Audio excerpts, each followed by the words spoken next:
আসসালামু আলাইকুম রহমতুল্লাহ। প্রিয় 2025 সালের এসএসসি শিক্ষার্থীবৃন্দ, আমার চ্যানেল মাধ্যমিক গণিতে তোমাদের স্বাগতম। টেস্ট পরীক্ষার পরবর্তী সময়ে তোমাদের গণিতের প্রস্তুতির পূর্ণতার জন্য আজ আমি চট্টগ্রাম বোর্ড 2024-এর গণিত প্রশ্ন নিয়ে আলোচনা করব। প্রথমেই ক বিভাগ অর্থাৎ বীজগণিত।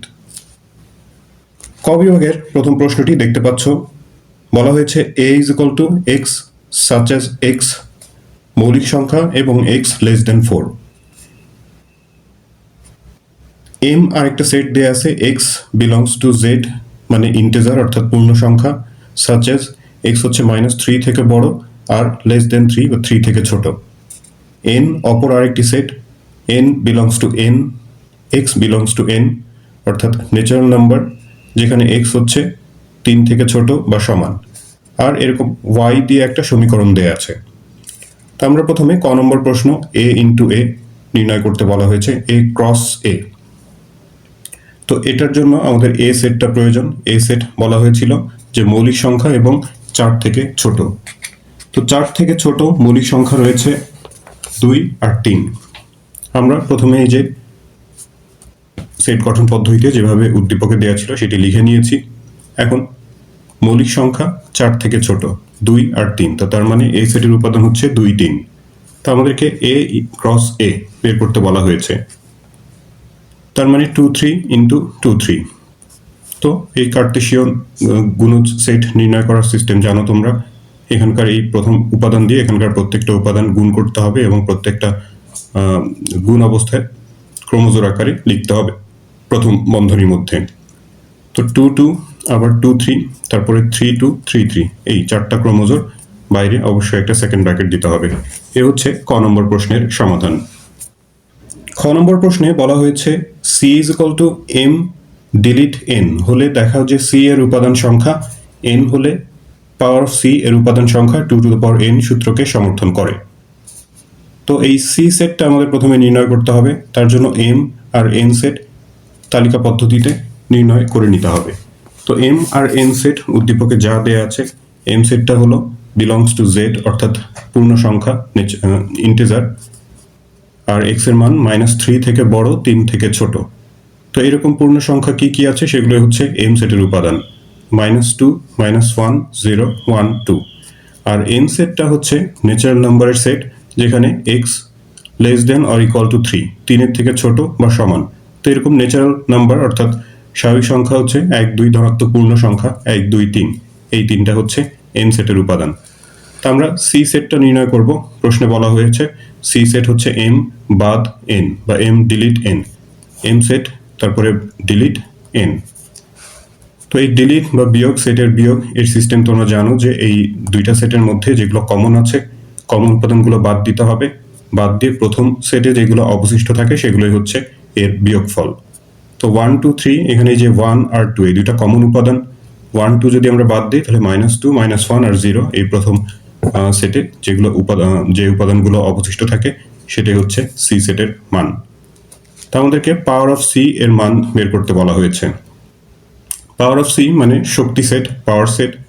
একটা সেটের উপাদানগুলো নিয়ে যতগুলো উপসেট তৈরি করা যায় সেগুলো সব উপসেট মিলে যদি আমরা একটা বৃহত্তর সেট গঠন করি তাহলে সেটাকেই বলা হয় তার শক্তি সেট বা পাওয়ার সেট। তো এখন এখানে তিনটা উপাদান আছে, এই তিনটা উপাদানকে বিভিন্নভাবে ঘুরিয়ে ফিরে যতগুলো উপসেট লেখা যায়, প্রথমে আমরা একটা করে উপাদান নিয়ে এক একটা সেট গঠন করতে পারি, এরপরে দুটো করে উপাদান নিয়ে, এরপরে ওই সেটটা নিজেই নিজের একটা উপসেট, আর প্রত্যেকটা সেটেরই ফাঁকা সেট একটা উপসেট, সব কিছু মিলে এই আবার একটা সেকেন্ড ব্র্যাকেট। তাহলে c সেটের উপাদান হচ্ছে 1 2 3, আর পাওয়ার অফ c এর উপাদান আমরা দেখতে পাচ্ছি 1 2 3 4 5 6 7 8টা। তো সেই কথা লিখে নিয়েছি, c সেটের উপাদান সংখ্যা n is equal to 3, R p of c সেটের উপাদান সংখ্যা হচ্ছে 8। 8 কে আমরা 2 কিউব লিখতে পারি, কিউব মানে 3, 3 পাওয়ার 3 মানে যেহেতু n তাহলে 2 টু দ্য পাওয়ার n, তাহলেই হয়ে গেল। সুতরাং পাওয়ার অফ c এর উপাদান সংখ্যা 2 টু দ্য পাওয়ার n সূত্রকে সমর্থন করে, দেখানো হলো।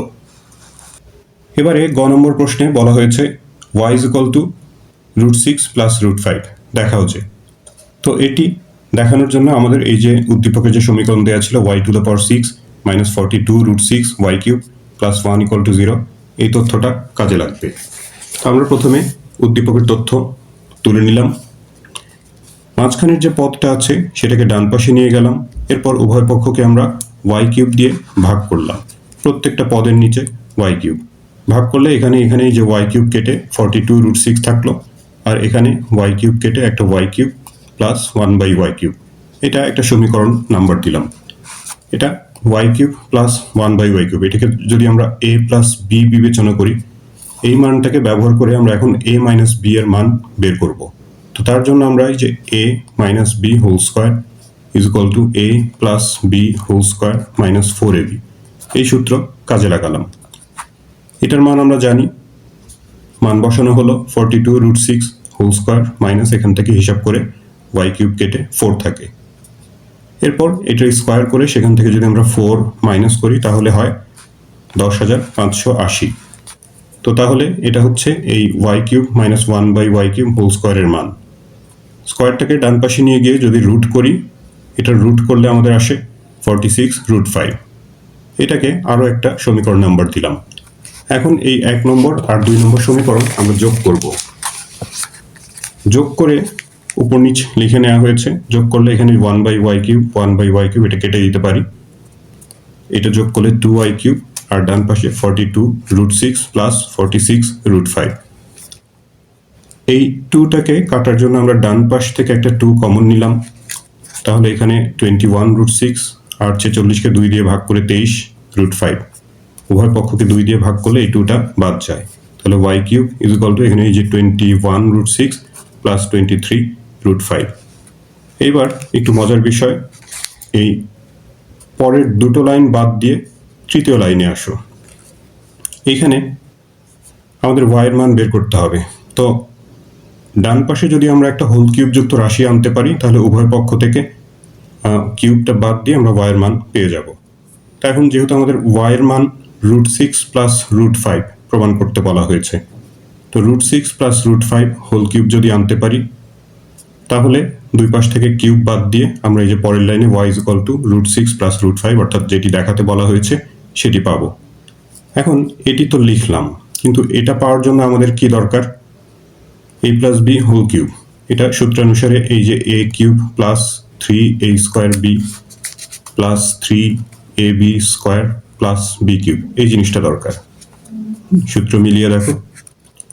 এখন এই লাইনটা যদি আবার আমরা পেতে চাই তাহলে তার আগে √6 কিউব করলে 6√6 হয়, এখানে √6 স্কোয়ার করলে 6, 318√5, তারপর এখানে √5 স্কোয়ার করলে 5, 3×5 = 15, √6 আর √5 এর কিউব করলে 5√5। এই জিনিসগুলো দরকার। তো এই কাজগুলো আমরা উল্টোভাবে করলাম। এখন এই পর্যন্ত এসে তারপর আমরা তো আবার উল্টোভাবে করেছি, তো তাহলে এখন এই লাইনটার সাথে এই লাইনের সামঞ্জস্যতা আছে কিনা সেটা আবার চেক করতে হবে। দেখো এখানে এই যে √6 যুক্ত যে দুইটা পদ 6√6 আর 15√6 যোগ করলে এই 21√6 পাওয়া যায়, আর 18√5 5√5 যোগ করলে 23√5ই হয়। তো তাহলে ঠিকই আছে। তো তাহলে এই যে এখানে লাস্টে y is equal two √6 plus √5 দেখানো হলো সেটা। 2 নম্বর প্রশ্নে উদ্দীপকের আগে আমরা প্রথমে ক নম্বর প্রশ্নটা দেখি। বলা হয়েছে লগ 0.0000569 এর পূর্ণক ও অংশক নির্ণয় করো। এই পূর্ণক আর অংশক এটা আমাদের বইয়ের 4.3 এর অঙ্ক। অনেকে এটা বাদ দাও, করো না। অনেক সময় এরকম ছোট প্রশ্ন এটা দিয়ে দেয়, অনেক সময় এমসিকিউতে থাকে। তো একটা নাম্বারও অনেক জরুরি ব্যাপার যদি তুমি ভালো করতে চাও, তো সেজন্য জানতে হবে সবই। তো আমরা প্রশ্নটা লিখে নিয়েছি, খুবই সহজ। দেখো পূর্ণক আর অংশক বের করা। ক্যালকুলেটর সবার কাছে আছে, সাইন্টিফিক ক্যালকুলেটর। লগ এর পরে যে সংখ্যাটা আছে সংখ্যাটা লিখো ক্যালকুলেটরে, লিখে একটা ইকুয়াল দাও, তাহলে দেখবে যে এরকম একটা মান পাওয়া যাবে -4.24489। এরপর দশমিক পর অনেকগুলো ঘর আছে, আমরা এখানে 5 ঘর দশমিকের পর নিয়েছি। ইচ্ছা করলে আরো বেশিও নিতে পারো বা 2-1 ঘর কমও নিতে পারো, তোমার ইচ্ছা। এখন যদি মাইনাস আসে, লগের মানটা যদি মাইনাস আসে তাহলে এই পূর্ণক বের করার জন্য পরবর্তী পূর্ণ সংখ্যা যেটা আছে সেটা আমাদের নিতে হবে। -4 আসলে এখানে আমরা -5 নিলাম। এখন এই সংখ্যার সাথে আবার এটা সমান করার জন্য অতিরিক্ত যা কিছু নেওয়া হয়েছে সেটা এখানে প্লাস করলাম। তো সেটা হচ্ছে যে এই 5 থেকে যদি আমরা এই সংখ্যাটাকে বিয়োগ করি তাহলে এই যে কি অতিরিক্ত নেওয়া হয়েছে সেটা পাওয়া যাবে। তো যা অতিরিক্ত নেওয়া হচ্ছে সেটা এখানে প্লাস করলাম, তাহলে এই যে -5 আর এটা যোগ করলে এই সংখ্যাটা মিলে যাবে। এইভাবে লেখার পর এই যে পূর্ণ সংখ্যা যেটা অর্থাৎ দশমিকের আগের সংখ্যা -5, এটাই হচ্ছে পূর্ণক। কিন্তু পূর্ণক আবার ঋণাত্মক হয় না। যদি ঋণাত্মক আসে হিসাবে তাহলে ওই সংখ্যার উপরে একটা এরকম বার সাইন দিয়ে পূর্ণকটা প্রকাশ করা হয়। আর এই দশমিক এর পরের যে অংশটা আছে সেটাই হচ্ছে আমাদের অংশক। তো এই হলো পূর্ণক আর অংশক বের করার নিয়ম। এরপরে 2-এর খ নম্বর প্রশ্নে বলা হয়েছে log √b³ c³ minus log √b⁻³ minus log √b³ d³। এরপরে ভাগ 3/4 log 1.44। এরকম অনেক বড় একটা প্রশ্ন দেখা যাচ্ছে, লগের অঙ্ক। সেখানে এটা করার জন্য উদ্দীপকে b, c, d এর মান দেয়া আছে। b হচ্ছে 2, c হলো 3 আর d হচ্ছে 5। তো আমরা প্রথমে এই b, c, d এর মানগুলো লিখে নিলাম। এরপর যে প্রশ্ন যেটার মান নির্ণয় করতে বলা হয়েছে সেই প্রশ্নটা লিখে নিয়েছি। এখন দেখো এই যে b আর c এর উদ্দীপকে যে মানগুলো দেয়া আছে, b হচ্ছে 2 আর c হলো 3, সেই মান বসানো হয়েছে। একই সাথে যেহেতু b আর c দুইটার উপরে কিউব আছে, তো আমরা এটাকে হোল কিউব আকারে লিখতে পারি। তার সাথে এই রুট ওভার মানে হচ্ছে হাফ পাওয়ার, তো 3 পাওয়ার আর হাফ পাওয়ার দুটো মিলে 3/2 পাওয়ার হয়। বেশ খানিকটা এখানে সংক্ষেপ করেছি আমি, কারণ এই টাইপের অঙ্ক আগেও করা হয়েছে তাই। আর তাছাড়া যদি তোমরা এই ধরনের একটু সংক্ষেপ করতে পারো তাহলে তোমাদের পরীক্ষার সময় বেশ কিছুটা সময় বাঁচাতে পারবে। এরপরে এই যে b এর মান এখানেও 2 বসানো হয়েছে, একইভাবে 3 আর রুট ওভারের জন্য হাফ, তার মানে 3/2 পাওয়ার। এখানেও সে একই কাজ করা হয়েছে, b আর d এর মান বসিয়ে টু দ্য পাওয়ার 3/2। আর এরপরে পরের অংশ এই যে ভাগের পরে যে অংশটা ছিল সেটা এভাবেই রেখে দেওয়া হয়েছে। এবারে তারপরের লাইনে দেখো এই যে লগের আর্গুমেন্টের উপরে যেটা পাওয়ার থাকে সেটাকে আমরা সামনে এনে লিখতে পারি। আর এখানে log 3 দুগুণা 6, -3/2টাকে সামনে আসলে এই মাইনাস মাইনাসে প্লাস হয়ে যায়, বা +3/2 log 2 মাইনাস এই পাওয়ারটা সামনে এনে 3/2 log 10। এরপর ভাগ 3/4 log 1.44। এবার এই যে এই প্রথম ব্র্যাকেটের মধ্যে যে অংশটুকু আছে এখান থেকে যদি আমরা 3/2 log কমন নেই, 3/2 প্রত্যেকটা পদে আছে, 3/2 কমন নিতে পারি। log প্রত্যেকটাই log যুক্ত পদ, লগও কমন নিতে পারি। তো log কমন নিলে আমরা জানি যে যেখানে যে যোগ চিহ্ন আছে সেখানে এই সংখ্যাগুলো গুণ হয়ে যায় 6 × 2, আর যেখানে বিয়োগ আছে সেখানে ভাগ হয়। পরের অংশটুকু সেভাবেই রেখে দিয়েছি। এরপর এই ভাগের অংশটুকু এটা এরকম ভগ্নাংশ আকারে লিখেছি, যেটুকু ভাগ অবস্থায় আছে সেটাকে নিচে লিখলাম ভগ্নাংশের হর হিসেবে। আর এখানে উপরে 3/2 log 6 দুগুণা 12 ভাগ 10, 12কে 10 দিয়ে ভাগ করলে 1.2 হয়। এবার দেখো নিচে যে 1.44 আসছে এটাকে আমরা 1.2 হোল স্কয়ার লিখতে পারি। 1.2 এর উপর স্কয়ার করলে 1.44 হয়। তাহলে এই লগের আর্গুমেন্টের উপর যে 2 পাওয়ার এটাকে যদি সামনে নিয়ে আসি, তার সাথে এই যে 3/4 ইন্টু log 1.2, তো এই 2 এর সাথে 4 কেটে 2 হয়, অর্থাৎ 3/2 থাকে। উপর নিচ থেকে আমরা 3/2 কেটে দিতে পারি বা ভাগ করলে 1, আর log 1.2 log 1.2 এটা ভাগ করলে 1, তার মানে সব মিলে এটার ভাগফল হচ্ছে 1। এই হচ্ছে খ নম্বর প্রশ্নের সমাধান। 2-এর গতে বলা হয়েছে m² - 2m/a + 1 = 0 হলে দেখাও যে m = p + q = p - q। উদ্দীপকে এই p আর q এর মান দেয়া আছে। p মানে হচ্ছে √1 + a আর q মানে হচ্ছে √1 - a। তো ওই উদ্দীপকের তথ্যগুলো আমরা প্রথমে লিখে নিব। এরপর এই যে প্রথমে উদ্দীপকের তথ্যগুলো লিখে নিলাম, p আর q এর মান। এরপর যে উদ্দীপকের প্রদত্ত সমীকরণটা আছে সমীকরণটা লিখে নিয়েছি। মাঝখানে এই পদটাকে আমরা ডান পাশে নিয়ে আসলাম।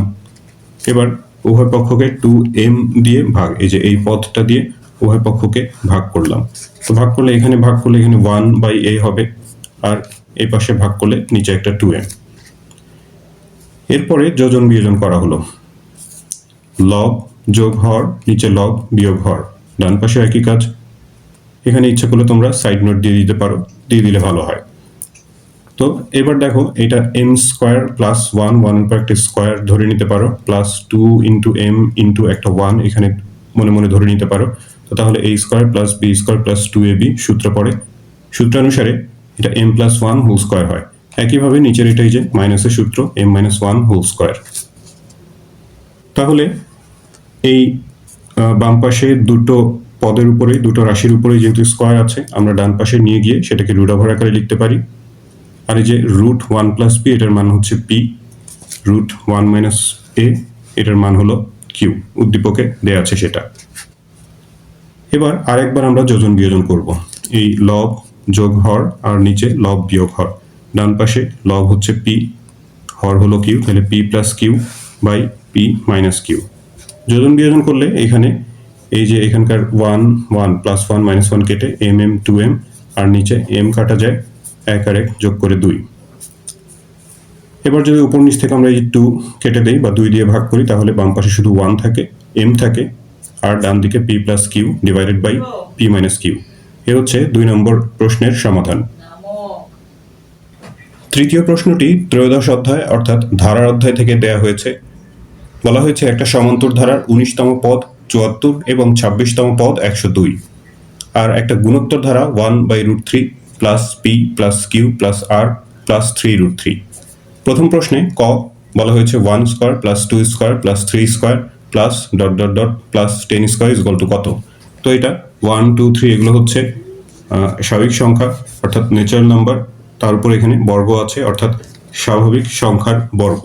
তো স্বাভাবিক সংখ্যার বর্গের সূত্র আমরা জানি, n সংখ্যক স্বাভাবিক সংখ্যার বর্গের সমষ্টি হচ্ছে n into n plus 1 into 2n plus 1 divided by 6। তো এখানে 1 2 3 এভাবে করে এখানে 10 পর্যন্ত আছে, অর্থাৎ 10টা স্বাভাবিক সংখ্যার বর্গের সমষ্টি আমাদের বের করতে হবে। তো সূত্রানুসারে 10টি স্বাভাবিক সংখ্যার বর্গের সমষ্টি, যেখানে যেখানে n ছিল সেখানে 10 বসিয়ে দেওয়া হলো। তারপরে বাকিটা শুধু হিসাবের কাজ। এখানে 10 আর 1 11, 10 দুগুণা 20 আর 1 21, তারপর হিসাব করে 385 পাওয়া যায়। তার মানে 10টি স্বাভাবিক সংখ্যার বর্গের সমষ্টি হচ্ছে 385। খ নম্বর প্রশ্নে গুণোত্তর ধারাটির পি কিউ আর এর মান নির্ণয় করতে বলা হয়েছে। তো আমরা প্রথমে ধারাটা তুলে নিলাম। এখানে প্রথম পদ ধারাটার দেয়া আছে 1/√3। সাধারণ অনুপাত ধরে নিচ্ছি ডি। সাধারণ অনুপাত আমরা সাধারণত আর দিয়ে ধরি, কিন্তু এখানে আর ধারার একটা পদ দেয়া আছে, তো এই আর এর সাথে আমাদের সাধারণ অনুপাতের আর যেন মিক্সড হয়ে না যায়, তাই এখানে সাধারণ অনুপাত ডি ধরা হলো। এখন এখানে ধারাটার পঞ্চম পদ দেয়া আছে, আর আমাদের পি কিউ আর এর মান বের করতে বলা হয়েছে। পি মানে হচ্ছে দ্বিতীয় পদ, এটা কিউ তৃতীয় এবং আর হচ্ছে চতুর্থ পদ। তো যে কোনো একটা পদ বের করতে গেলে আমাদের এ আর আর এর মান বা এই ক্ষেত্রে ডি এর মান দরকার। তো এ এর মান অর্থাৎ প্রথম পদ তো আছে, সাধারণ অনুপাত অর্থাৎ ডি এর মানটা যদি বের করতে পারি তাহলেই পি কিউ আর এর মান বের করা সম্ভব। তো সেটার জন্য এখানে যে পঞ্চম পদ 3√3 দেয়া আছে সেই তথ্য ব্যবহার করছি। ধারাটার পঞ্চম পদ 3√3 সূত্রানুসারে হবে ধারাটার পঞ্চম পদ এ আর টু দ্য পাওয়ার 5-1 হওয়ার কথা, আরটাকে আমরা ডি ধরেছি, তাহলে এ ডি টু দ্য পাওয়ার 5-1 অর্থাৎ এর মান হচ্ছে 1/√3 আর ডি টু দ্য পাওয়ার 4, ডান পাশে 3√3। এই 1/√3টাকে যদি আমরা ডান পাশে নিয়ে যাই, √3 ও পাশে গিয়ে গুণ হয়ে যাবে, তাহলে এই √3 আরো একটা √3 আর এই 3 এর মধ্যে আরো দুইটা √3, তার মানে সব মিলে 4টা √3 লিখতে পারি, বা মাঝখানে আরো একটা লাইন করতে পারো। এই √3টা এপাশে গিয়ে গুণ হয়ে 9 হবে, আর 9 মানে হচ্ছে √3 এর উপরে 4 পাওয়ার। তাহলে দুই পাশ থেকে 4 পাওয়ারটা বাদ দিয়ে আমরা ডি এর মান পাই √3। তাহলে ডি এর মানটাই দরকার ছিল, ডি এর মান পেয়ে গেছি হচ্ছে √3। তো সুতরাং ধারাটার দ্বিতীয় পদ, যেটাকে পি দিয়ে এখানে চিহ্নিত করা আছে, সূত্রানুসারে a d to the power n-1 অর্থাৎ এই ক্ষেত্রে 2-1 বা 1। তো এ আর ডি এর মান বসানো হলো, 1 পাওয়ার তো না দিলেও চলবে, √3 কেটে 1 হয়, তাহলে পি এর মান আমরা পেলাম হচ্ছে 1। তৃতীয় পদ অর্থাৎ কিউ এর মান এ ডি, তৃতীয় পদ n-1 বা 3-1 এই ক্ষেত্রে বিয়োগ করলে 2 হয়। এ আর ডি এর মান বসানো হয়েছে, √3 স্কোয়ার তার মানে হচ্ছে দুইটা √3, একটা করে √3 ওপর নিচ থেকে কেটে দিলে আরেকটা √3 ওপরে থাকে, অর্থাৎ তৃতীয় পদ হচ্ছে কিউ এর মান √3। আর চতুর্থ পদ আর a d to the power 4-1 বা কিউব, এ আর ডি এর মান বসানো হলো। এই যে এখানে √3 এর কিউব করে 3√3 হবে, একটা একটা করে √3 উপর নিচ থেকে কেটে দিলে শুধু 3 থাকে। তাহলে পি কিউ আর এর মান আমরা পেলাম, P is equal to 1, Q হচ্ছে √3 আর আর হলো 3। এ হচ্ছে খ নম্বর প্রশ্নের সমাধান। বীজগণিত অংশের শেষ প্রশ্নে বলা হয়েছে উদ্দীপকের সমান্তর ধারাটির প্রথম 31টি পদের সমষ্টি নির্ণয় করো। সমান্তর ধারার এখানে 19তম পদ 74 আর 26তম পদ 102 দেয়া আছে। তো ধারা যেহেতু দেয়া নাই, আমরা এখানে ধারাটার প্রথম পদ এ আর সাধারণ অন্তর ডি ধরে নিলাম। তো উদ্দীপকে 19তম পদ দেয়া আছে হলো 74, আর আমাদের সূত্রানুসারে 19তম পদ a plus n-1 into d, এনটা হচ্ছে 19, মানে 19তম পদ যেহেতু বলে দিচ্ছে, তো 19-1 into D is equal two হচ্ছে 74। 19 থেকে 1 বিয়োগ করে 18 ডি, এটা একটা সমীকরণ নাম্বার দিলাম।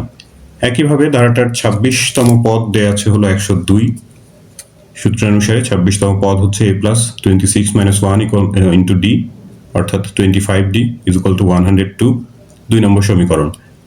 এখন এই সমীকরণ দুইটা যদি আমরা বিয়োগ করি, একটা থেকে আরেকটা বিয়োগ করি, তাহলে ডি এর মান পেয়ে যাব। এই যে সমীকরণ 2 থেকে 1 বিয়োগ করে পাই 2 নম্বর সমীকরণটা উপরে, আর নিচে 1 নম্বর লিখে বিয়োগ করলাম এ বিয়োগ করলে কাটা, 25 থেকে 18 বিয়োগ করলে হচ্ছে 7d, আর এখানে 102 থেকে 74 বিয়োগ করে 28, তাহলে ডি ইজ ইকুয়াল টু 7 ওপাশে গিয়ে 28 এর সাথে ভাগ হয়ে 4 সাথে 28, অর্থাৎ ডি এর মান হচ্ছে 4। ডি এর মান যে কোনো একটা সমীকরণে বসিয়ে দিলে আমরা এ এর মানটা পাবো। এখানে 1 নম্বর সমীকরণে আমি বসিয়েছি, এই 1 নম্বর সমীকরণটা ছিল হচ্ছে a plus 18d is equal two 74, D এর মান হলো 4, 18 সাথে 4 গুণ করলে 72 ওপাশে নিয়ে 74 এর সাথে যদি আমরা মাইনাস করে দিই, তাহলে a এর মান পাবো 2। আমাদেরকে ধারাটির 31 পদের সমষ্টি বের করতে বলেছে। তো 31 পদের সমষ্টি এখানে আমরা S31 লিখতে পারি। তো n এর সূত্র, সমষ্টির যে সূত্র, সেখানে সূত্রানুসারে এখানে সরাসরি মান বসিয়ে দেওয়া হয়েছে n/2, এখানে n এর মান হচ্ছে 31, পদ সংখ্যা 2a, অর্থাৎ 2 into 2 plus n-1 into D, n হচ্ছে 31 আর ডি হলো 4। 31 থেকে 1 বিয়োগ করলে 30, তার সাথে 4 গুণ করলে 120 হয়, তার সাথে আরো 4 যোগ করলে 124 আর 2 যদি আমরা কাটাকাটি করি তাহলে 62 হয়, তার সাথে 31 গুণ করে 1922। এই ধরনের হিসাবগুলো যতটুকু পারা যায় ক্যালকুলেটরে যতটুকু সংক্ষেপ করা যায় সংক্ষেপ করবে, তাহলে সময় বেঁচে যাবে। আর ক্যালকুলেটর যেহেতু ব্যবহার করতেই হবে, তো ক্যালকুলেটর ব্যবহারটা কিভাবে বড় হিসাবগুলোকে ছোট করে করা যায় সেই জিনিসটা চর্চা করতে হবে। তো এই ছিল চট্টগ্রাম বোর্ড 2024-এর বীজগণিত অংশের সমাধান। এই ভিডিও থেকে তোমরা উপকৃত হলে চ্যানেলটি সাবস্ক্রাইব করার এবং বন্ধুদের সাথে শেয়ার করার অনুরোধ জানাচ্ছি। তো তোমরা সবাই ভালো থাকবে, প্রার্থনা তোমাদের সবার জন্য। আল্লাহ হাফেজ।